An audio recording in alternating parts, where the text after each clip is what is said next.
This Japanese camper was banned for being too good for America, or so it seems. You can admire the Sekisou body Tom 200, but you can't legally buy a new one and put it on US plates. Yet the moment you see the room that physically grows when you park, that lockout starts to feel personal and a little unfair. Let's take a look.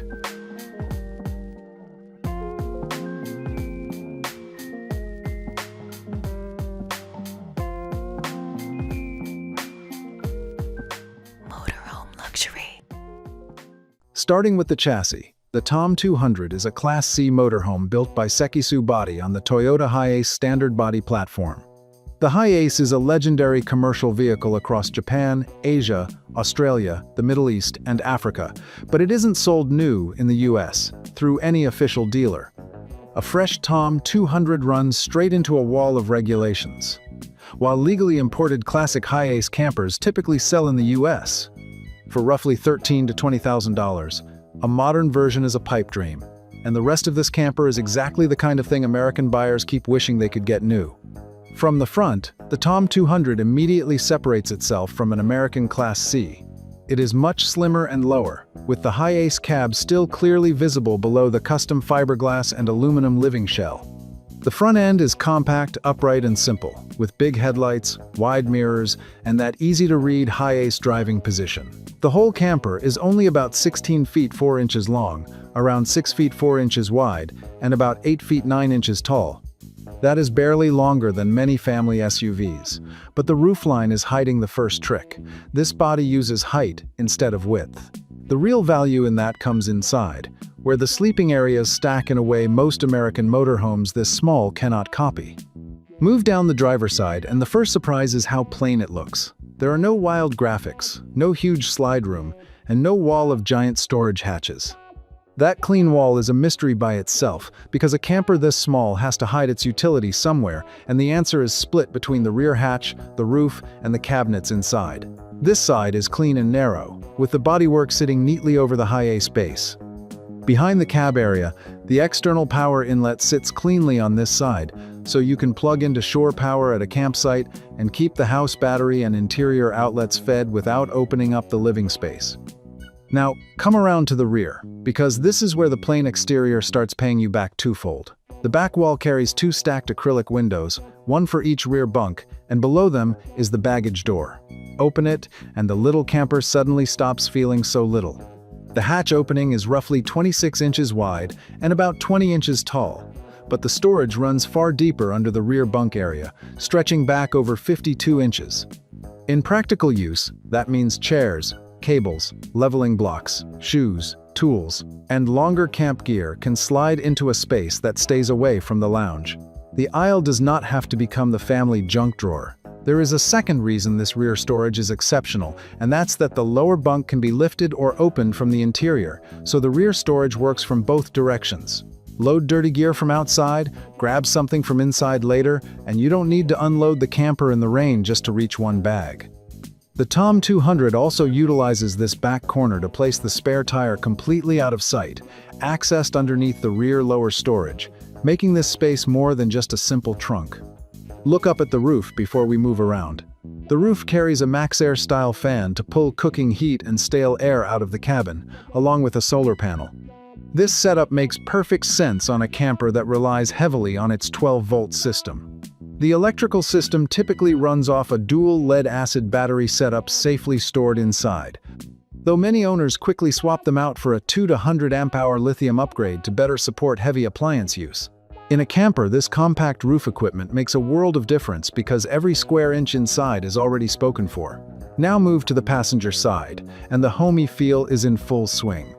This is where you get the main entrance door, complete with a screen and a keyless locking system linked to the HiAce key, which feels surprisingly modern on such a simple-looking camper.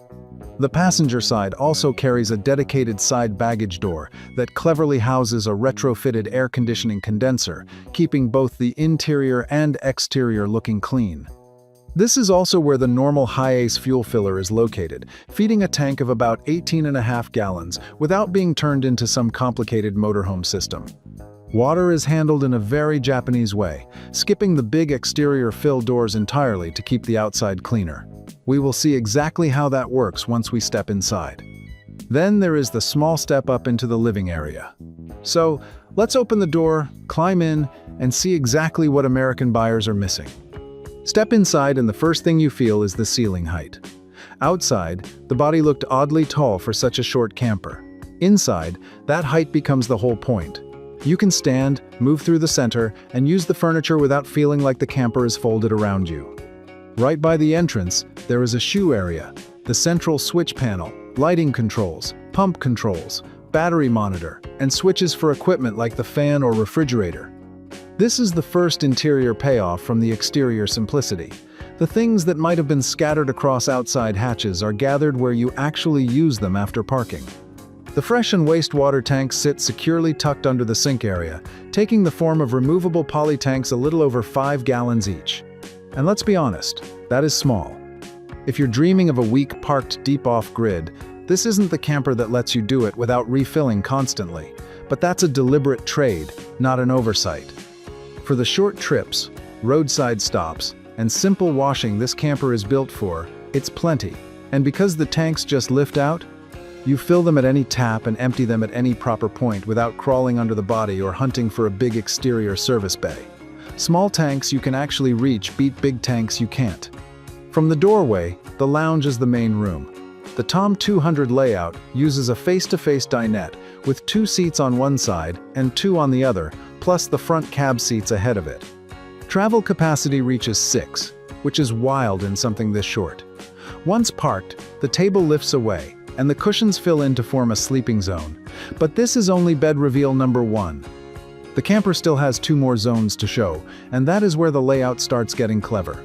During the day, this is the actual social space of the camper.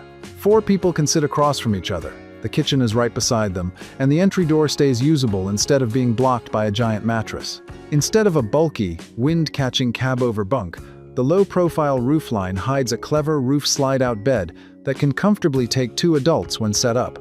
This aerodynamic design strengthens the camper's driving stability while still using height, rather than width, to sleep extra passengers. It gives kids the coolest sleeping spot in the camper, but it also keeps the lounge available during the day.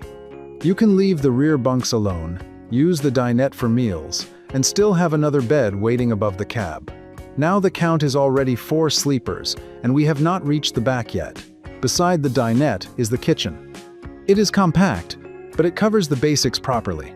A sink with a folding glass cover, a water pump, storage below, overhead lighting, and a refrigerator around 2 1/3 cubic feet.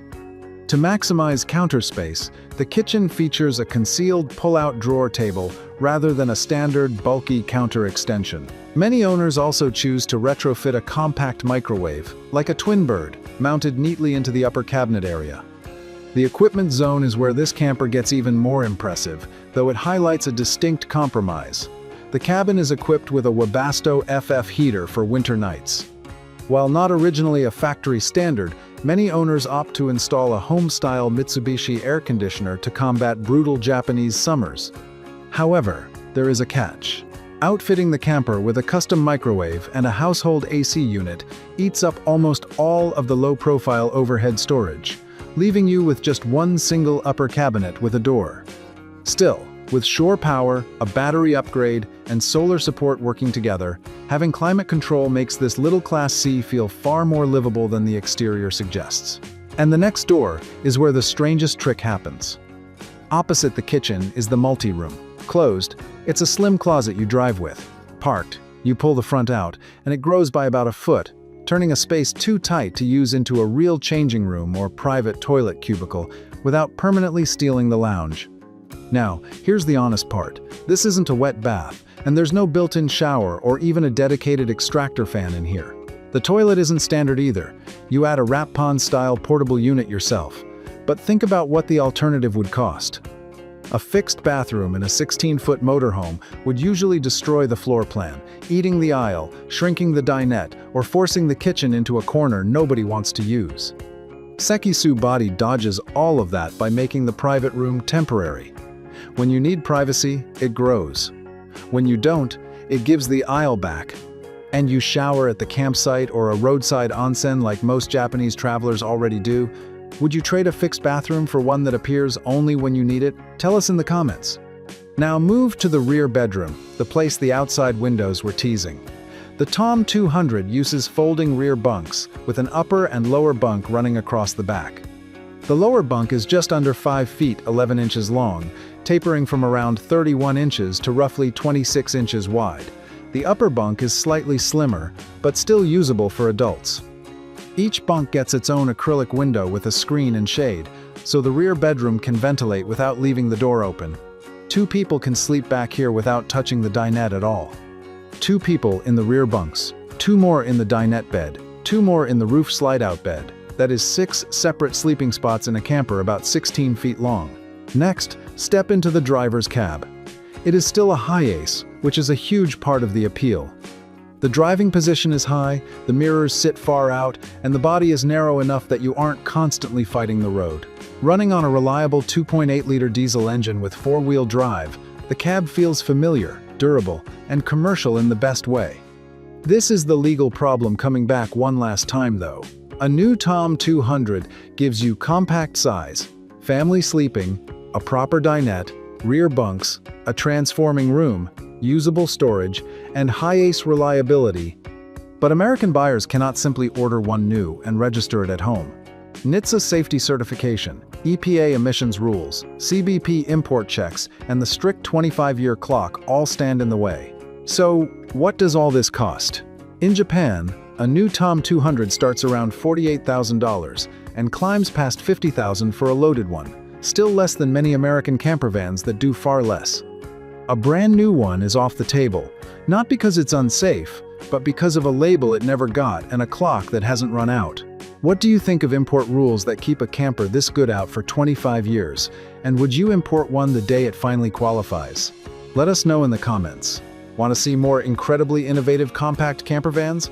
Click on it, and we'll see you soon at a new luxury motorhome.